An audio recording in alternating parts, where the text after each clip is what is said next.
Hello प्यारे बच्चों, welcome to learn and notes YouTube channel. Learn and notes YouTube channel पर आप सभी का स्वागत है और हमें उम्मीद है कि आप लोग मेरे साथ इस सीरीज के साथ अच्छे से पढ़ाई कर रहे होंगे। और ये सीरीज हमने आपके लिए लाया है बोर्ड को पेपर के एग्ज़ाम को देखते हुए। जैसा कि हम सभी जानते हैं कि हम लोग जो है अनसॉल्व पेपर को सॉल्व कर रहे थे और हमने जो है खंड ए कक्षा 10 के विज्ञान का अनसॉल्व पेपर में खंड ए का हमने जो है 5 क्वेश्चन को सॉल्व कराया था बहुविकल्पी। उससे रिलेटेड जितने भी क्वेश्चन बनने वाले थे उसके इर्द गिर्द उन सारे क्वेश्चनों को हमने डिस्कस किया और इसी के साथ हम चलते हैं इसके अगले सवालों को लेकर के, जिसमें हम खंड ए का सेट नंबर 1 का खंड ए का 6वां क्वेश्चन हम यहाँ देखते हैं। आइए शुरू करते हैं। यहाँ पे देखिए आप, हमने लिख रखा है विद्युत धारा उत्पन्न करने की युक्ति है या विद्युत धारा को उत्पन्न करने की युक्ति को कहते हैं। क्या कहते हैं? तो आप यहाँ देख रहे हैं दिया है, इसमें जनित्र बोलते हैं या गैल्वेनोमीटर बोलते हैं या इसको एमीटर बोलते हैं या मोटर बोलते हैं। तो यहाँ आप देख रहे हैं विद्युत धारा मतलब इलेक्ट्रिक करंट जो जनरेट करता है, उस युक्ति को क्या कहते हैं? युक्ति मतलब यहाँ आप समझ सकते हैं डिवाइस भी बोला जा सकता है या इसको यंत्र भी बोल सकते हैं। यंत्र मतलब कौन सा ऐसा यंत्र है जिससे हम विद्युत धारा उत्पन्न करते हैं।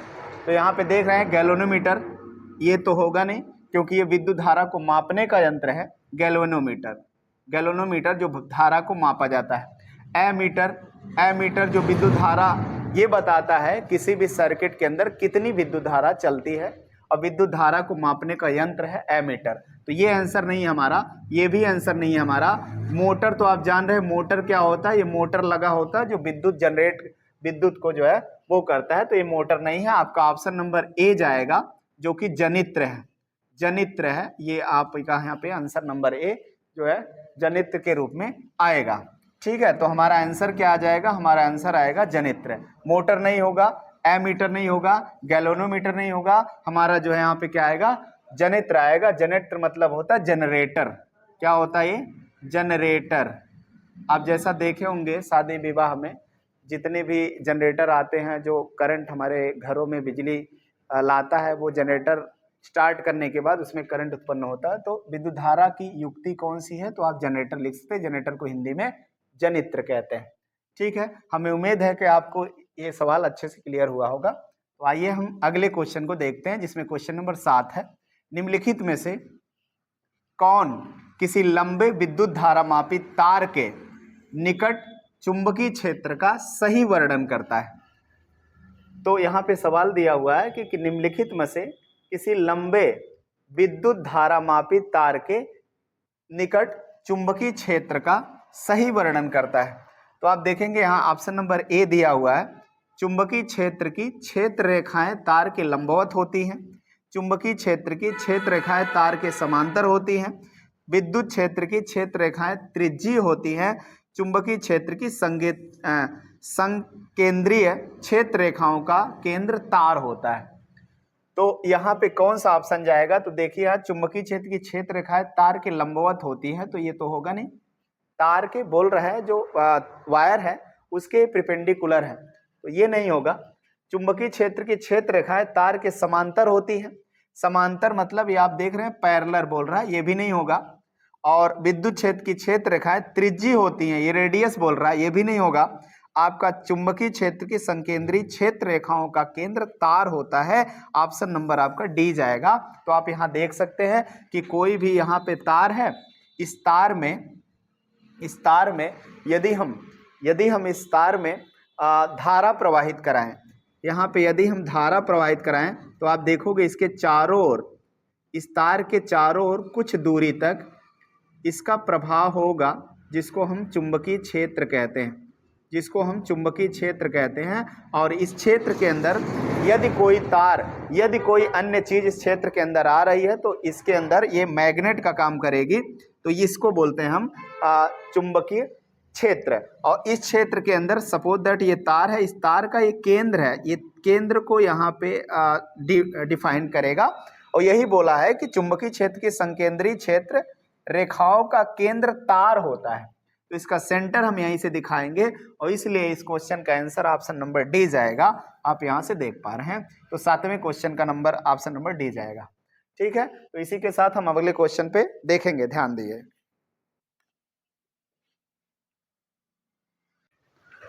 आइए इसी के साथ हम अगला क्वेश्चन देखते हैं, जिसमें हमने क्वेश्चन नंबर 8 लिया है और ये जो है उपभाग नंबर 2 पे आ गए।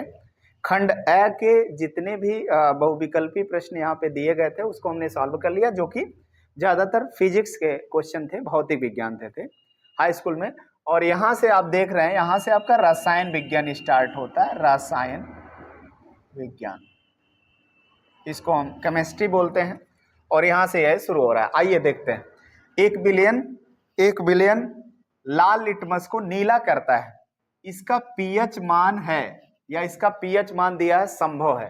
तो बताइए कौन सा ऐसा बिलियन है जो लाल लिटमस को, मतलब लिटमस मतलब एक लिटमस पेपर होता है जो अगर इस बिलियन में आप डालते हो तो वो नीला कर देता है।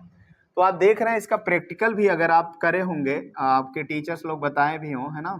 तो ये आपको एक लिक्विड होता है, इसके अंदर यदि हम एक लिटमस पेपर ला के इसमें डुबो देना तो ये वाला जो भाग है ना, ये नीला हो जाएगा। तो ये बताना है आपको कौन सा ये लिक्विड है, ये अम्ल है या ये क्षार है। ठीक है, तो आप जानते हैं क्षार जो होता है, यहाँ पे हम आपको बता रहे हैं, यहाँ देखेंगे सभी लोग, जो क्षार होता है, क्षार जो होता है यह स्वाद में कड़वा होता है। पहला चीज, स्वाद में कड़वा होता है, यह स्वाद में कड़वा होता है। इसको यदि हम किसी पानी में डालते हैं, इसमें से आप देख सकते हैं इसका एग्जाम्पल NaOH वगैरह आएगा। इसको यदि हम पानी में डालते हैं तो O+ आयन ये निकालता है अपने साथ। ठीक है, स्वाद में कड़वा होता है ये। अगर इसको हम किसी पानी में डालते हैं तो OH+ आयन अलग करता है, इस तरह आप देख सकते हैं, Na+ अलग होगा प्लस OH- ये निकाल देगा। तो इस तरीके से इसको क्षार बोलते हैं, जो और यहाँ लिख सकते हैं, जो लाल लिटमस पेपर को, लाल लिटमस पेपर को क्या कर देगा, नीला करता है। लाल लिटमस पेपर को नीला करता है, इसे क्षार कहते हैं। और यहाँ अच्छा, इसी के साथ हम अम्ल भी देख सकते हैं। आप देख सकते हो अम्ल क्या है, एसिड क्या है, एसिड इसको हम बेस बोलते हैं, और ये आपका एसिड है, ये आपका एसिड है। इसे क्या, एसिड क्या होता है, जिसे पानी में डालने पर H+ आयन देता है या H+ आयन निकालता है, H+ आयन निकालता है, उसे क्या कहते हैं, उसे अम्ल कहते हैं, उसे अम्ल कहते हैं। आपको पता है इन दोनों के लिए एक वैज्ञानिक थे जिनका नाम था सारेंसन। क्या नाम था इनका, सारेंसन ने इसके लिए एक स्केल क्रिएट किया या स्केल खोजा 1909 के आसपास। इन्होंने स्केल बनाया था, इस स्केल पर किसी भी pH वैल्यू को आप रख के चेक कर सकते हैं कि इसका ये अम्लीय होगा या ये क्षारीय होगा। तो ये स्केल है क्या, तो यहाँ हम बात करते हैं, इन्होंने 0 से लेकर 14 तक के बीच में इसको करा था, जिसमें इसके मिडिल में 7 आता है। और 7 क्या है, ये ना तो अम्लीय होता है ना तो क्षारीय होता है, यानी कि 7 पर इन्होंने जल को रखा था, H2O को रखा था।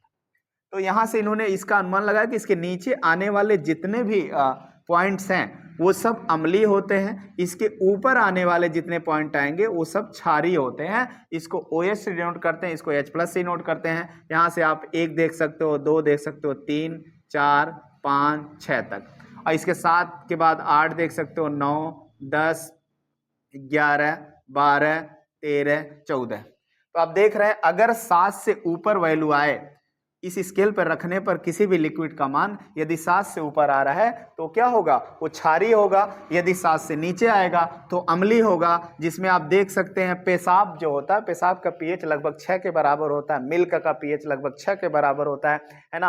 आप ब्लड का pH देख सकते हैं, ब्लड जो रक्त होता है मनुष्य का, उसका pH वैल्यू 7.4 होता है लगभग, है ना। तो इस तरीके से सारे वैल्यू को हम इस pH स्केल पर रख के देख सकते हैं। इस pH स्केल की खोज किस वैज्ञानिक ने किया था, सारेंसन नाम के वैज्ञानिक ने, जो कि एक रसायनज्ञ थे, जो एक केमिस्ट थे।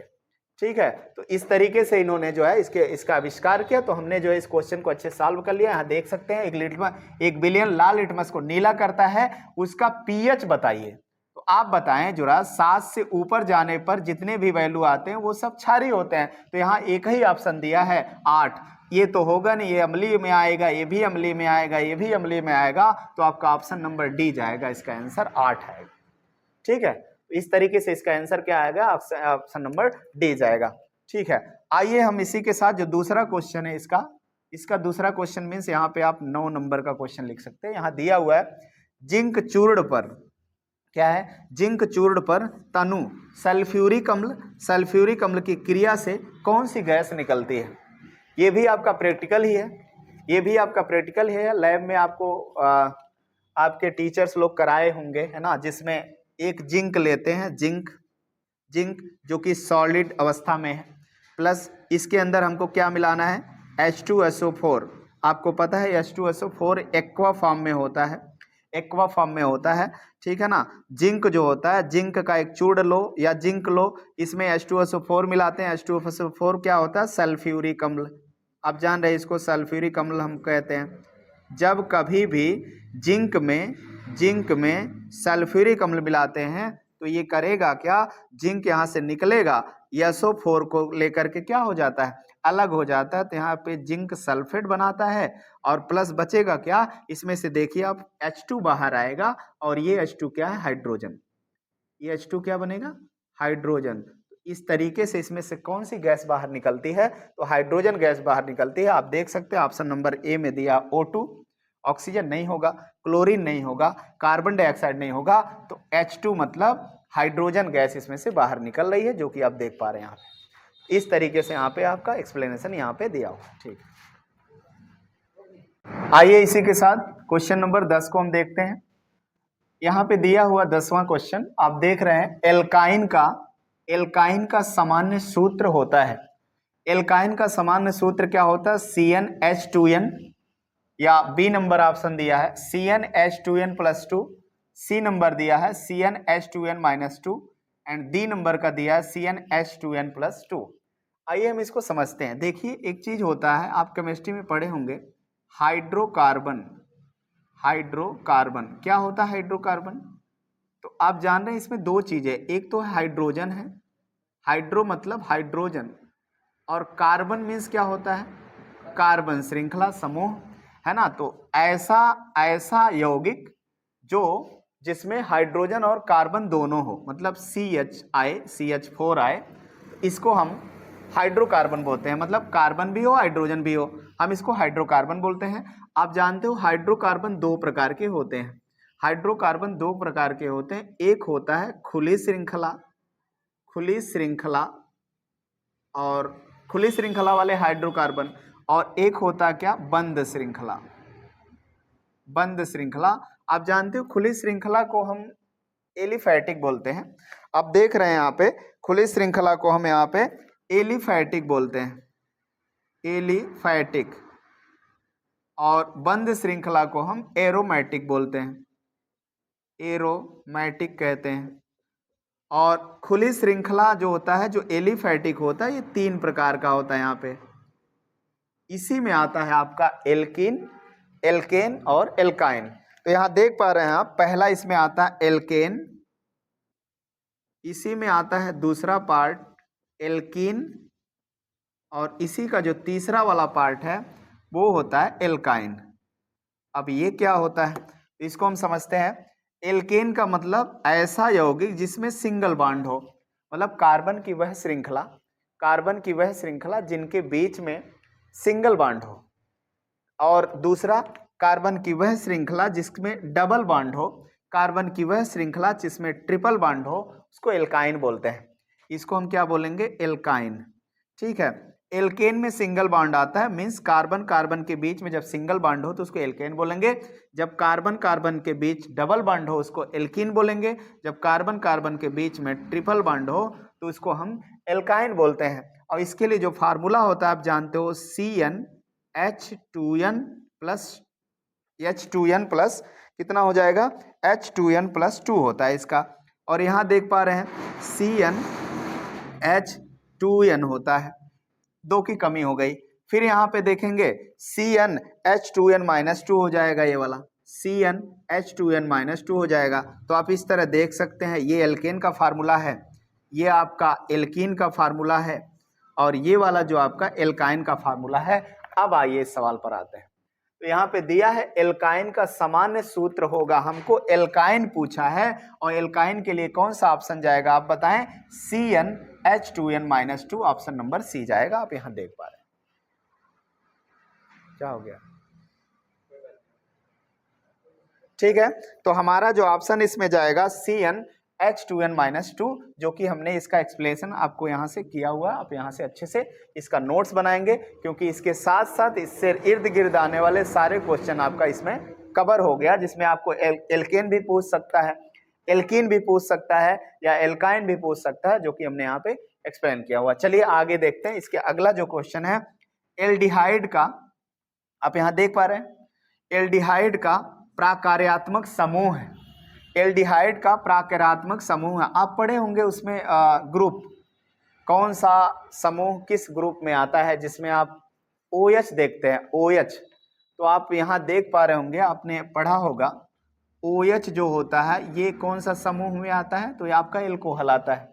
आप देखेंगे NH2 या NH3, NH2 जो होता है एमीन ग्रुप होता है। आप देखेंगे यहाँ पे COOH एल्डिहाइड ग्रुप होता है। कौन सा ग्रुप होगा? एल्डिहाइड होता है। आप देख रहे होंगे CHO कार्बोक्सिलिक अम्ल होता है, कार्बोक्सिलिक अम्ल होता है। यहाँ पे आप देख पा रहे होंगे CHO कार्बोक्सिलिक अम्ल होता है।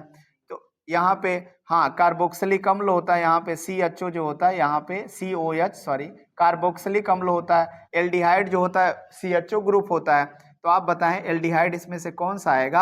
आप बताइए। OH तो एल्कोहल ग्रुप है, ये तो होगा नहीं।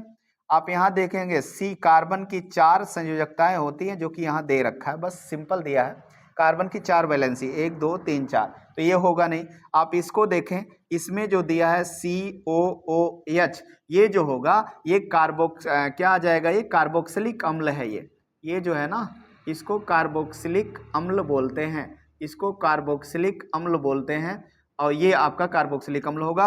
और ये जो ऑप्शन आप दिया है CHO, आप देखिए इसी में है CHO, तो ऑप्शन नंबर बी जाएगा CHO, जो कि कौन सा ग्रुप बनेगा? Aldehyde, aldehyde. तो ये आपका आंसर नंबर कौन सा जाएगा? ऑप्शन नंबर बी जाएगा इसमें से आंसर। तो इसी के साथ ये भी क्वेश्चन आपका हो गया 11 नंबर का क्वेश्चन। आइए हम अगले क्वेश्चन को देखते हैं। आइए हम यहाँ पे अगले क्वेश्चन को देखते हैं। चलिए आइए हम क्वेश्चन नंबर 12 देखते हैं। आपके अगला सवाल जो है 12 नंबर का सवाल, देखिए क्या लिखा हुआ है इसमें। निम्न में से कौन सी धातु अम्लों में से हाइड्रोजन को क्या करती है? विस्थापित करती है, मतलब हाइड्रोजन को अलग करती है। तो आप यहाँ देख रहे हैं ऑप्शन नंबर ए दिया है Mg, मैग्नीज या जिंक, या PT दिया हुआ, प्लेटिनम दिया हुआ है, कॉपर दिया हुआ है, या आपका Hg दिया हुआ, Hg मतलब पारा। तो यहाँ पे देखिए कौन सा यहाँ पे आएगा। तो आपने पढ़ा होगा विद्युत रासायनिक श्रेणी, विद्युत रासायनिक श्रेणी। इसमें आप पढ़े होंगे एक ऐसी सीरीज जिसमें धातुओं को हम अलग अलग रखते हैं, जिसमें आपका लिथियम आता है, आपका पोटेशियम आता है, बेरियम आता है,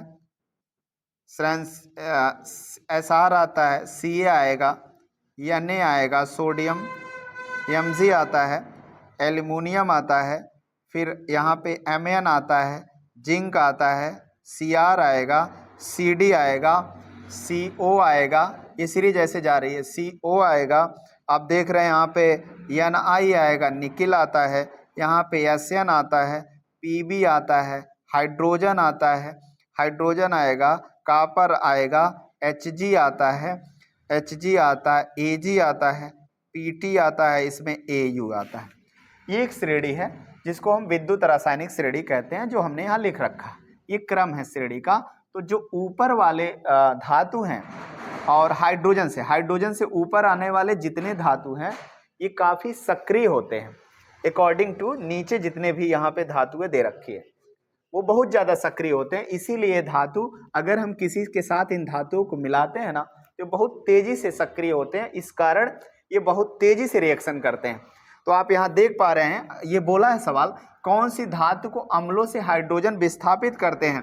तो आप देख रहे हैं, जो यहाँ लिख सकते हैं, जो तत्व ऊपर होता है, जो तत्व ऊपर होता है, जो तत्व ऊपर होता है वह ज़्यादा सक्रिय होता है, ज़्यादा सक्रिय होता है।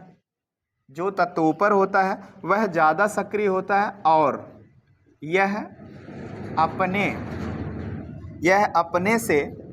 अपने से नीचे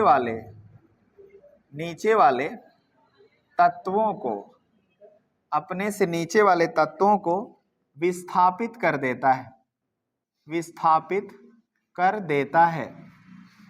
आप यहाँ देख रहे हैं, इसका एग्जाम्पल में आपको अभी हमने पढ़ाया, जिंक H2SO4 के साथ अगर हम इसका रिएक्शन कराते हैं तो आप देखेंगे जिंक क्या करेगा, यहाँ से हाइड्रोजन को हटा करके खुद सल्फेट के साथ जुड़ जाता है और ये बनाता है जिंक सल्फेट।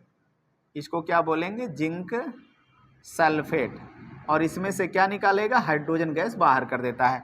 क्योंकि ये जो है आप देख रहे हैं इसके सीरीज में जो जिंक है ना, वो जो जिंक है आप देख रहे हैं, जिंक ऊपर वाले श्रेणी में आता है, हाइड्रोजन के ऊपर आता है और यहाँ से जो है किसको अलग कर दे रहा है, हाइड्रोजन को निकाल करके सल्फेट के साथ खुद जाके जुड़ जा रहा है, क्योंकि ये जिंक काफी सक्रिय है। और इसी को हम बोलते हैं विद्युत रासायनिक श्रेणी के अंदर आने वाले सभी तत्व जो ऊपर वाले होते हैं काफी सक्रिय होते हैं, नीचे वाले कट है। इसीलिए सक्रिय होने की वजह से, इसकी सक्रियता ज्यादा होने की वजह से ये नीचे आने वाले तत्वों को विस्थापित कर करके खुद वहां पे आके बैठ जाएगा। इसलिए आप देखें निम्नलिखित से कौन सी धातु अम्लों में से हाइड्रोजन को विस्थापित कर देती है, तो कौन सी है बताएं। ये देखिए जिंक, और मैं यहाँ पे आएगा, ये ऑप्शन नंबर ए चला जाएगा। पीटी नहीं होगा, कॉपर नहीं होगा, Hg नहीं होगा, तो हमारा आंसर क्या आएगा, ऑप्शन नंबर ए आंसर जाएगा। इस तरीके से आप इसको अच्छे से नोट्स बना लेंगे, ये बहुत ही इंपॉर्टेंट है आपके आने वाले पेपर्स के लिए। चलिए हम इसी के साथ इसका अगला क्वेश्चन लेते हैं, तो हम इसको इरेज कर रहे हैं। आप यहाँ ध्यान देंगे 13 नंबर का सवाल, जो कि केमिस्ट्री का आखिरी सवाल है। इसके बाद हम उपभाग नंबर 3 पे आएंगे, जो कि बायोलॉजी में हम चलेंगे। आइए 13 नंबर क्वेश्चन हम यहाँ पे नोट करते हैं, जो कि दिया हुआ है, निम्नलिखित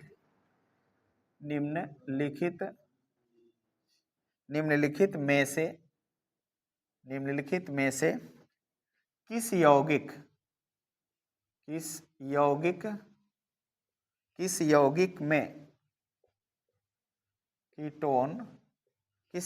में कीटोन समूह उपस्थित होता है, या किस यौगिक में कीटोन समूह उपस्थित है, ये हमारा सवाल है। इसमें देखेंगे ऑप्शन दिया हुआ ए HC, और यहाँ पे है हाइड्रोजन डबल बॉन्ड के साथ ऑक्सीजन है। ऑप्शन नंबर बी देखेंगे CH3 दिया हुआ है, CH दिया हुआ, डबल बॉन्ड O दिया हुआ। ऑप्शन नंबर आप यहाँ सी देखेंगे, और जिसमें दिया हुआ CH3, C double bond O, और यहाँ पे OH दिया हुआ। ऑप्शन नंबर डी देखेंगे CH3, और यहाँ कार्बन है और इसके साथ CH3 दिया हुआ, यहाँ पे डबल बॉन्ड O दिया हुआ। आइए हम पता करते हैं कीटोन समूह। तो अभी हमने आपको बताया है कि अगर किसी कार्बन श्रृंखला के साथ या किसी यौगिक के साथ OH आ जाए तो उसको हम क्या बोलेंगे, उसको हम बोलेंगे एल्कोहल। अगर OH आ जाए तो ये क्या है, एल्कोहल है। OH आ जाए तो एल्कोहल आ गया, ठीक है। अगर आप जानते हैं किसी समूह के साथ NH2 आ जाए तो एमीन आता है, यहाँ पे एमीन बनता है।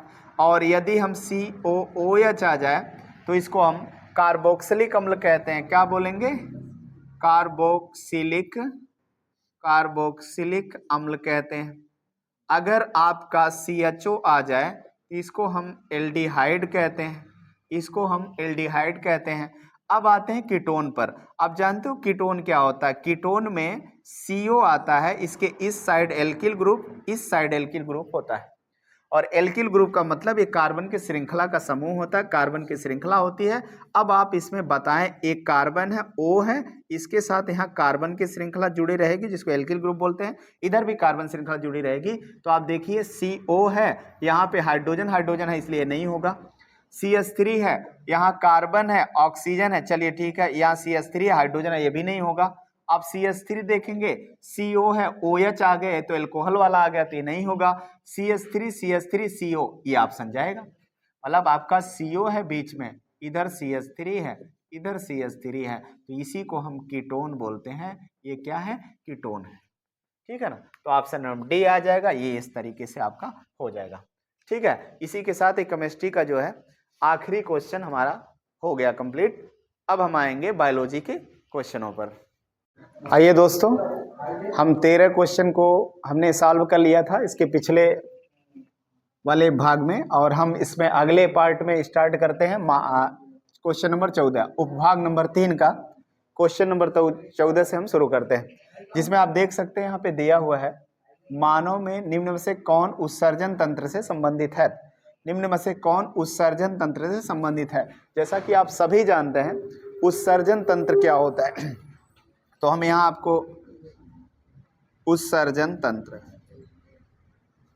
ठीक है, उत्सर्जन तंत्र क्या होता है तो आप देख पा रहे हैं हमारे शरीर से बहुत सी अपशिष्ट नाइट्रोजनी पदार्थ, अपशिष्ट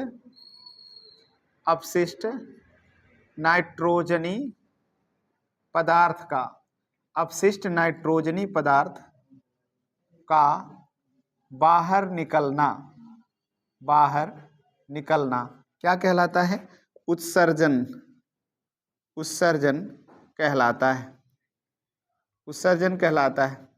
अब इस अपशिष्ट नाइट्रोजनी पदार्थ को बाहर निकलने के लिए हमारे शरीर में कुछ ऑर्गन होते हैं, कुछ तंत्र होते हैं, कुछ सिस्टम होते हैं, जिसको हम क्या बोलते हैं? उत्सर्जन तंत्र।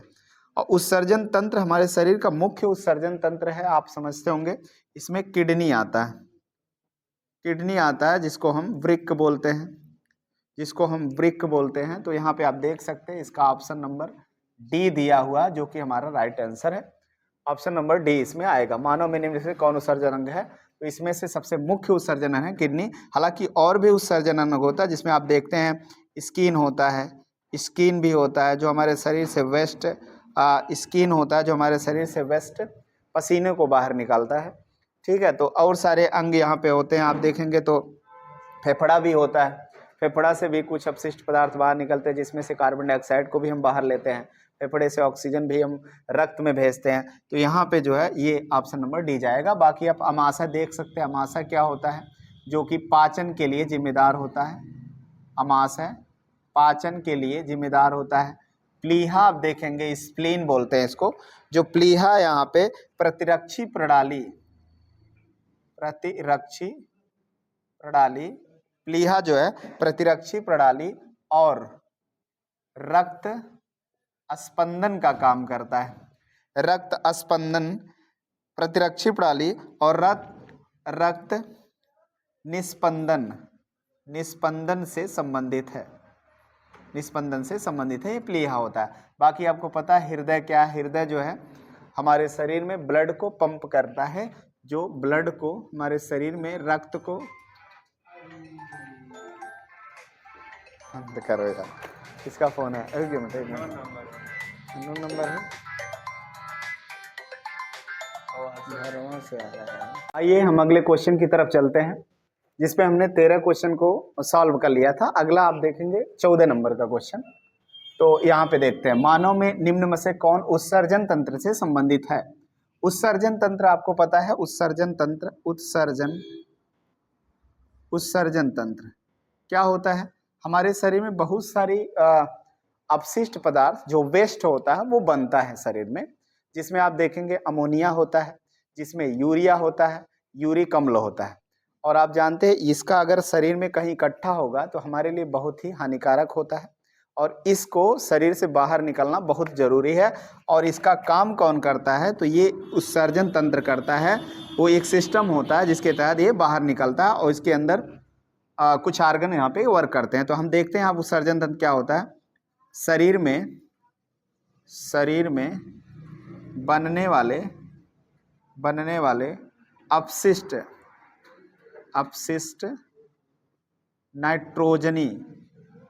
नाइट्रोजनी पदार्थ क्या कहलाता है? अपशिष्ट नाइट्रोजनी पदार्थ ये बनता है हमारे शरीर में, जिसमें आपका क्या आ जाएगा? अमोनिया आता है, NH3 अमोनिया बनता है जो कि बहुत ही डेंजर है। अब देखेंगे दूसरा इसमें यूरिया बनता है, यूरिक अम्ल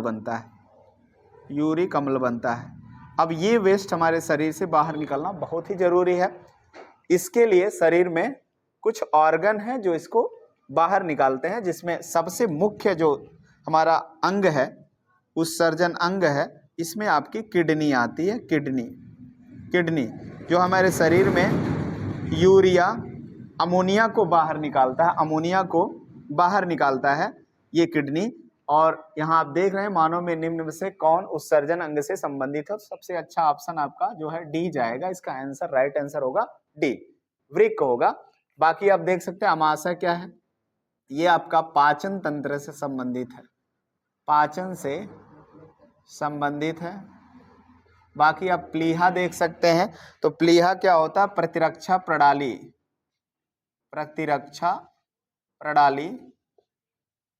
प्रणाली मतलब हमारी इम्यून सिस्टम और रक्त निस्पंदन से संबंधित है, और रक्त निस्पंदन से संबंधित है प्लीहा। बाकी आप हृदय देख सकते हैं, हृदय क्या होता है? हार्ट का काम क्या है? ब्लड को पंप करने का काम अपना हृदय करता है। और इस प्रकार से हमारा आंसर कौन सा आएगा? बताएं कौन सा जाएगा? ऑप्शन नंबर डी जाएगा, जिसको हम वृक्क बोलते हैं। तो यहाँ से ही हो गया आपका, ठीक है। इसी के साथ हम अगले क्वेश्चन पे चलते हैं, क्वेश्चन नंबर 15। तो आपको यहाँ पे देख रहे होंगे कि यहाँ पे हमने क्वेश्चन नंबर 15 लिख रखा है पहले से, तो इसको आप देख रहे हैं। देखिए यहाँ पे श्वसन, यहाँ से जो क्वेश्चन नंबर 15 है क्या लिखा हो? श्वसन प्रक्रम के दौरान ग्लूकोज श्वसन प्रक्रम के दौरान ग्लूकोज अणु का पायरुवेट अणु में विखंडन होता है। किसके थ्रू विखंडन होता है? तो ये ऑप्शन आपका जाएगा कोशिका द्रव में इसका विखंडन होता है। यानी कि आप यहाँ से देख सकते हैं ग्लूकोज का पायरुवेट में विखंडन, ठीक है, जिसे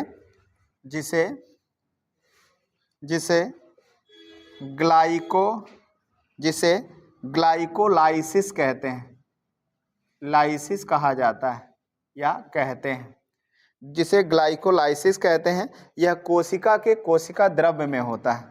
यह कोशिका द्रव्य में संपन्न होता है। तो ये आप देख पा रहे हो यहाँ पे दिया हुआ है। तो श्वसन प्रक्रम के दौरान मतलब जब हम श्वसन करते हैं, जब हम सांस को अंदर लेते हैं या सांस को बाहर निकालते हैं, ठीक है, जैसे ऑक्सीजन को हम अंदर लेते हैं, कार्बन डाइऑक्साइड को बाहर निकालते हैं, तो इस दौरान ग्लूकोज अणु का पायरुवेट अणु में विखंडन किस पार्ट में होता है? ये क्वेश्चन आपका है। तो ये माइटोकॉन्ड्रिया मैट्रिक्स में होता है कि कोशिका द्रव्य में होता है कि केंद्रक में होता है कि लाइसोसोम में होता है? तो लाइसोसोम में तो होगा नहीं, एक केंद्रक द्रव्य में होगा नहीं, माइटोकॉन्ड्रिया में होगा नहीं, कोशिका द्रव्य में होता है। क्योंकि आप देख पा रहे हैं ग्लूकोज का पायरुवेट में विखंडन जो होता है ना, इसे हम ग्लाइकोलाइसिस कहते हैं। और ये ग्लाइकोलाइसिस को जो क्रिया संपन्न होती है वो कोशिका द्रव्य में संपन्न होती है। तो इस तरीके से हमारा ऑप्शन नंबर बी जाएगा।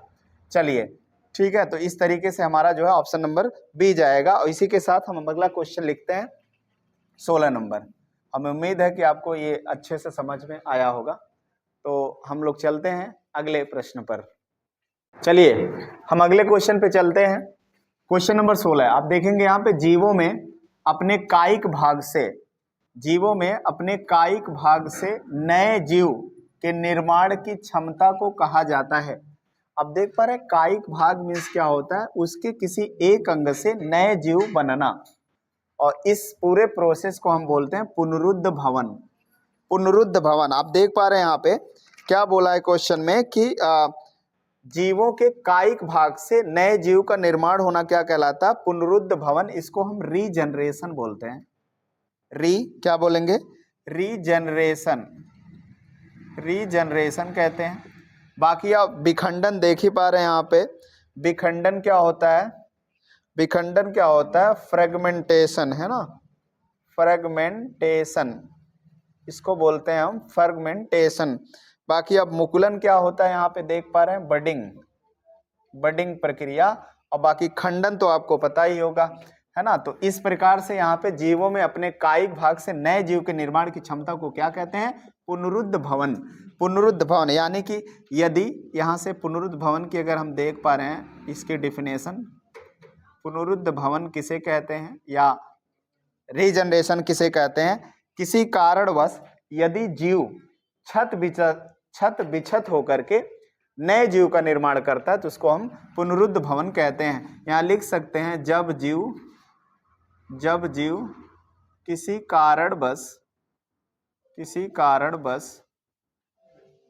कारणवश छत बिछत हो जाए, छत विछत मतलब अलग अलग हो जाए, विछत छत विछत हो जाता है तो इसे पुनरुद्ध भवन कहते हैं। पुनरुद्ध भवन कहते हैं, इसे पुनरुद्ध भवन कहते हैं। आप यहाँ देख पा रहे हो इसका एग्जाम्पल होता है हाइड्रा, है ना। इसमें आएगा आपका हाइड्रा, इसमें आता है प्लेनेरिया, है ना, प्लेनेरिया, ये जीव इसमें शामिल किए जाते हैं। आदि लिख लीजिए। तो आप यहाँ देखेंगे हाइड्रा सबसे अच्छा एग्जाम्पल है। इस तरह आप देख पा रहे होंगे ये हाइड्रा होता है इस तरह ऐसा, और ये अपने भागों को पहले तोड़ता है इस तरीके का। आप देखेंगे ये वाला भाग, ऊपर वाला भाग ऐसे टूटेगा, फिर इस तरीके का ये, फिर यहाँ से नए जीव ऐसे बनाता है, यहाँ से फिर धीरे धीरे विकसित हो रहा, ये वाला अपना अलग विकसित होगा, ये वाला अपना अलग विकसित होगा। इस प्रकार से ये नया जीव फिर से यहाँ पे हाइड्रा यहाँ पे बना करके नए जीव का निर्माण कर लेता है इस तरीके से। तो यहाँ देख पा रहे हैं ये इसका स्ट्रक्चर है ऐसे, ठीक है। ये 3 खंड में टूटा, फिर ये अलग खंड में बना, ये अलग खंड बना, ये अलग खंड बना, एक अलग न्यू जीव का निर्माण हो रहा है, यहाँ पे अलग जीव का निर्माण हो रहा है, यहाँ पे अलग जीव का निर्माण हो रहा है। इस तरीके से एक नया जीव जो है मैच्योर होकर के नया जो है हाइड्रा बना लिया, ये जीव नया हाइड्रा बना लिया, ये जीव नया हाइड्रा बना लिया। तो इस प्रकार से ये नया हाइड्रा जो है इस पूरे प्रक्रिया को हम क्या बोलते हैं, पुनरुद्ध भवन। यानी कि किसी जीव किसी कारणवश छत विछत होकर मतलब अलग अलग होकर नए जीव का निर्माण करता है, इसको हम पुनरुद्ध भवन कहते हैं। बाकी आप देख सकते हैं विखंडन क्या होता है, तो आप देख सकते हैं विखंडन क्या होता है, जिसमें एक कोशिकीय जीव 2 भागों में विभाजित हो जाए। तो यहाँ लिख सकते हो विखंडन ऐसी प्रक्रिया जिसमें एक जीव 2 भागों में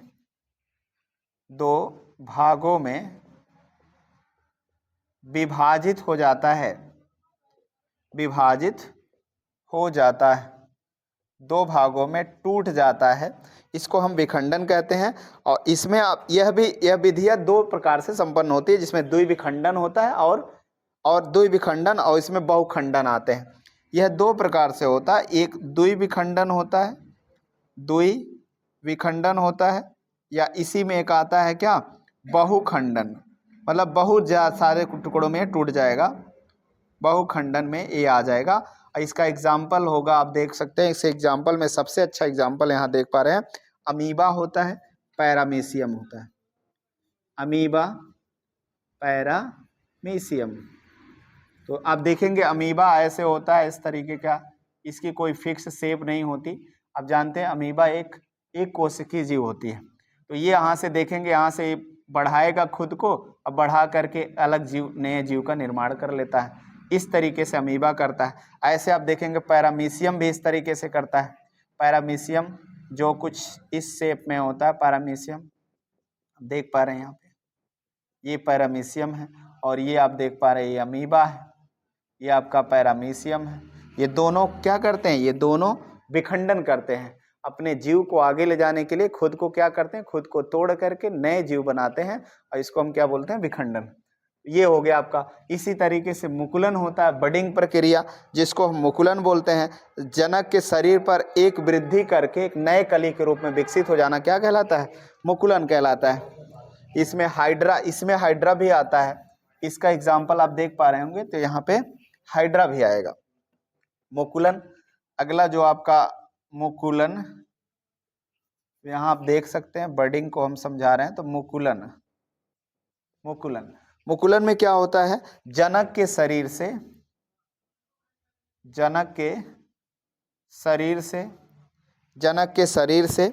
या जनक के शरीर पर वृद्धि करके वह कली से नया जीव बना लेता है, टूट करके नया जीव बन जाता है, और इसको हम क्या बोलते हैं, इसको हम बोलते हैं मुकुलन। इसमें हाइड्रा आता है, इसके अंदर हाइड्रा आता है, इसके अंदर हाइड्रा आप देख पा रहे हैं, यहाँ से ऐसा देखेंगे तो इस तरीके से ये बगल में यहाँ पे टूट करके नया जीव यहाँ पे बन जाएगा। इस तरीके से हम मुकुलन बोलते हैं। बाकी खंडन आप जानते होंगे, टूट करके, ये भी कुछ इसी का पार्ट है। तो ये हमारा क्वेश्चन कंप्लीट होता है, क्वेश्चन नंबर 16। हमें उम्मीद है कि आप सभी लोगों को क्वेश्चन नंबर 16 अच्छे से समझ में आया होगा। इसी के साथ हम अगले क्वेश्चन पे चलिए, क्वेश्चन नंबर हम 17 यहाँ पे देखते हैं, जिसमें दिया हुआ निम्न में से कौन बीज में परिवर्तित होता है। तो आपका विजांड बीज में परिवर्तित होगा है, कि वर्तिकाग्र होता है, कि वर्तिका होता है, कि परागकण होता है। तो आप यहाँ देख पा रहे हो, इसके लिए फिगर हम यहाँ पे बनाते हैं। तो आप देखेंगे ये है पुष्प में निषेचन की प्रक्रिया कैसे होती है। तो ये जो है, ये आप देख पा रहे हैं, ये क्या है, तो ये इसके बगल में आप देखेंगे, ये जो है यहाँ से, ठीक है। आप यहाँ पे देख पा रहे हैं, तो इसमें जो है अंडाशय होता है। ये वाला जो पार्ट होता है इसको हम वर्तिकाग्र बोलते हैं, वर्तिकाग्र। और ये वाला जो पार्ट होता है इसको हम वर्तिका बोलते हैं। और ये वाला जो भाग होता है इसको हम अंडाशय बोलते हैं। इसमें ये जो पार्ट होता है इसको हम परागकोश कहते हैं। और इसके अंदर जो कण भरा होता है इसको परागकण बोलते हैं, ठीक है। और बाकी ये जो पंखुड़ियाँ होती है इसको हम क्या बोलेंगे, तो इसको हम बोलते हैं बाह्य दलपुंज, इसको हम दलपुंज बोलते हैं, दलपुंज। अब बाकी जिसपे पूरा फूल का भाग टिका होता है इसको हम पुष्पासन कहते हैं, ठीक है। और यहाँ से आप देख रहे होंगे इसको, ये है बाह्य दलपुंज, बाह्य दलपुंज होता है, ठीक है। तो यहाँ हमारा सवाल है, निम्न में से कौन बीज में परिवर्तन होता है, कौन बीज में परिवर्तन होता है। आप देखेंगे निषेचन के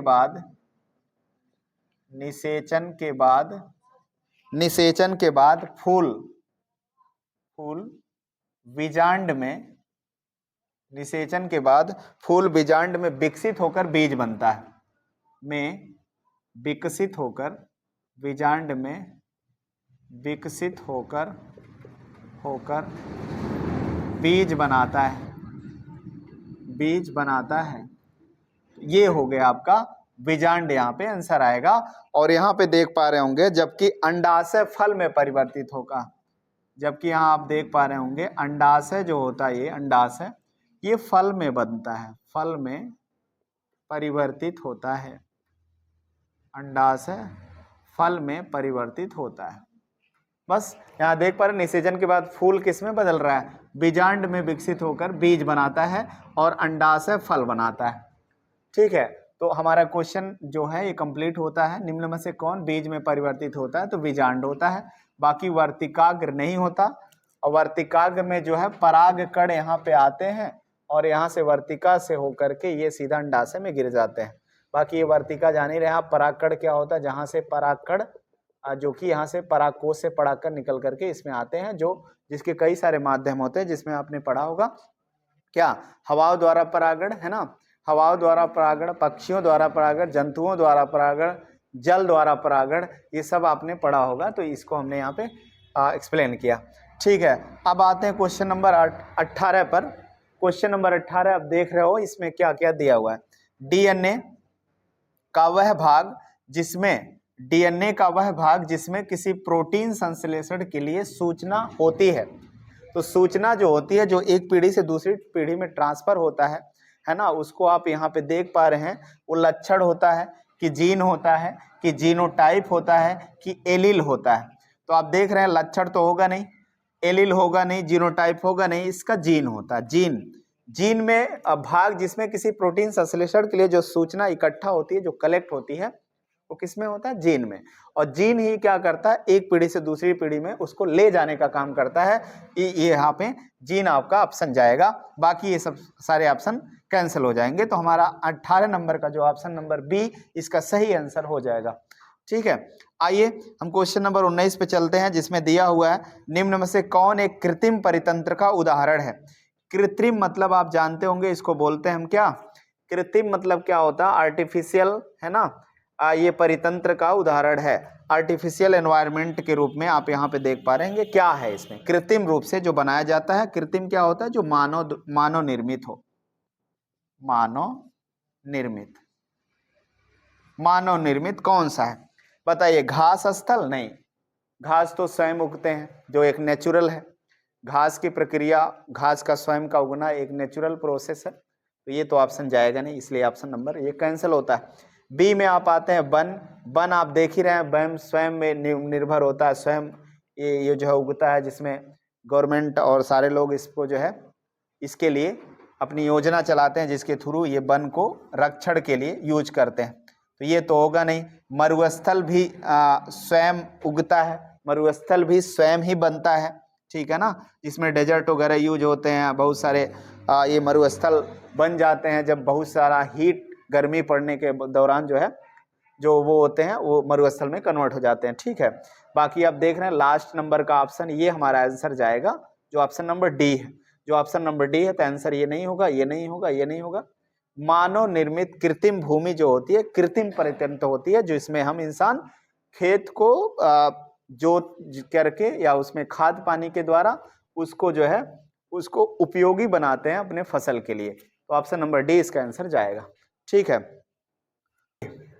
आइए हम, ये लास्ट क्वेश्चन है आपके बहुविकल्पी का अंतिम सवाल है, जिसमें यहाँ पे 20 नंबर का क्वेश्चन है, जिसमें दिया हुआ है निम्न में से कौन पादप हार्मोन नहीं है।